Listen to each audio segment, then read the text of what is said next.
All right, the Affordable Care Act, nice euphemism, by the way.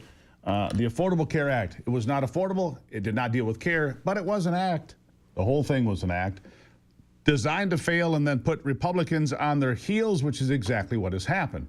Republicans now being blamed for something they didn't vote for, had nothing to do with, in fact. Not a single Republican vote for the Affordable Care Act.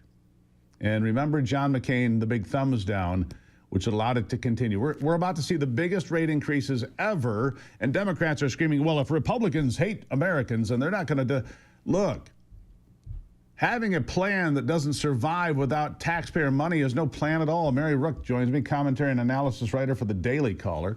Mary, thank you for being here. Hi, Steve. Thanks so much for having me. Good to have you. Look, it was a trap laid by Democrats, and they always do the same thing, whether it's Social Security or Affordable Care Act, whatever the government subsidy is.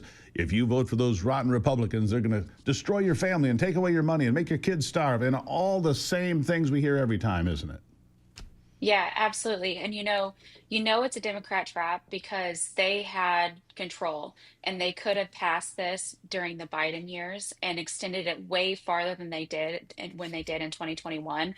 And yet they let it kind of go over and lapse in 2025 just in case Republicans were in Congress. Because if Democrats were in Congress, they and controlled Congress, they would have just, to kick the can down the road and extended the subsidies even longer. And what we're talking about here is not just the individual plans, which have gotten a lot of coverage over, the last couple of months, especially with the government shutdown and the Democrats holding our government hostage over it.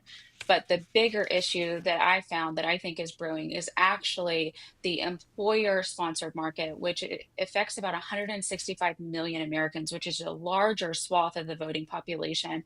And that's going to start a lot. I think a lot of people don't realize how much the ACA is connected to that.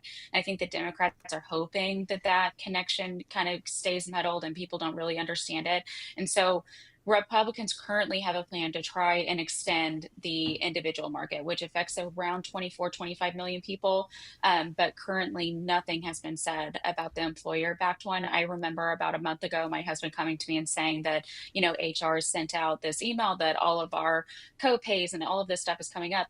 Me, I didn't really think about it too much because that's not my job in our family. That's my husband's job to worry about that. I don't worry about that. But on the political side of it, I'm looking at it and I'm going, okay, this is going to be really hard for Republicans because as families are still suffering, and I know that we've come a long way. I know our economy has grown leaps and bounds and all that stuff, but the family still feels affected on a daily basis.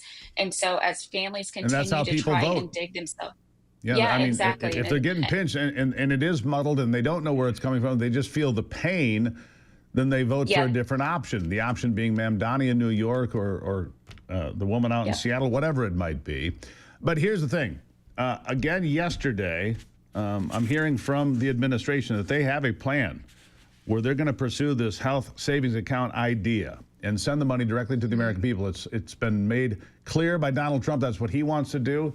Majority Leader Thune says they have a plan that'll be ready in December for all to see, maybe sooner.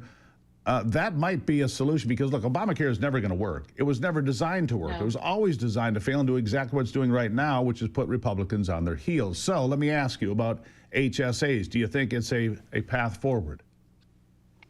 I think for a smart family who understands their finances, this is a way forward because I think that people would much rather have these subsidies sent straight to them rather than the insurance companies. Americans are pretty tired of these corporations getting Correct. huge bailouts.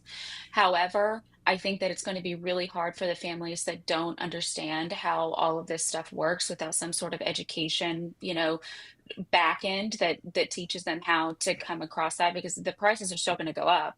They're still going to be feeling that pinch. And so people are going to have to decide between healthcare and their mortgage or healthcare and their rent or healthcare and paying for school tuition and that sort of thing. So I think there needs to be I think the problem Republicans have is that they're terrible at narrative.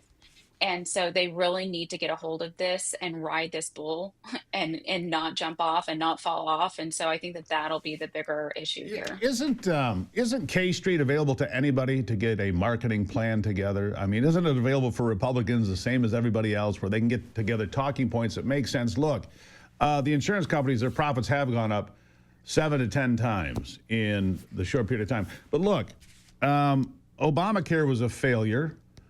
So was, you mentioned the price of higher education. Well, that went down the tubes and rocketed through the roof also under Barack Obama when he put the United States government in charge of 99% of all student loans. What happened? You have one government entity giving to another government entity, that being a state university, for example, and a middle person being the student who gets screwed on the price because the prices went through the roof. So everything Barack Obama touched went through the roof financially, didn't it? Yeah, absolutely. And I think that that's, you joke about K Street, but I think that what we have to realize is that it's more than just K Street. Democrats not only have all of the best marketers on their side, but they also have every legacy media outlet, not just with CNN and MSNBC, but all of print with the New York Times, with the Washington Post, that the majority of Americans still tune into for whatever reason, even though they are switching and they're trying to find alternatives, it's not quick enough. And so I think that whenever we talk about narrative control, the Republicans are on such a bad backfooting that anytime they go on these programs, it's hostile, it's contentious, it's your fault, not the Democrats. Can't you just take the blame for this type of narrative control? And so Republicans are really going to have to come out swinging with this one. Well, we'll have to find out. Mary, I always appreciate you being here. You can find her work at the Daily Caller. I read it. You should too. Mary, thank you. Thanks so much, Steve. Greatly appreciate it. There you have it. Daily Caller, great outlet for real news. The Daily Caller, you can check them out online, dailycaller.com. Good there. Significant progress being made in a peace plan for Ukraine, we're told, a 28-point plan. Zelensky has begrudgingly said, I think we might be able to do that. Sounds like Putin might be willing to do that. We'll see. He's not to be trusted. I'm not sure anybody's to be trusting that. We'll talk about that in a minute after the break. It is the Steve Gruber Show. You can find out more at stevegruber.com, where you can always listen live. Coming Monday in Lansing, Michigan, we'll be on a different station. We'll be on AM 730 beginning Monday, the 1st of December. You can listen to the program there, or you can always listen to the program live, like I said, at stevegruber.com, and listen to it streaming on a variety of places, too.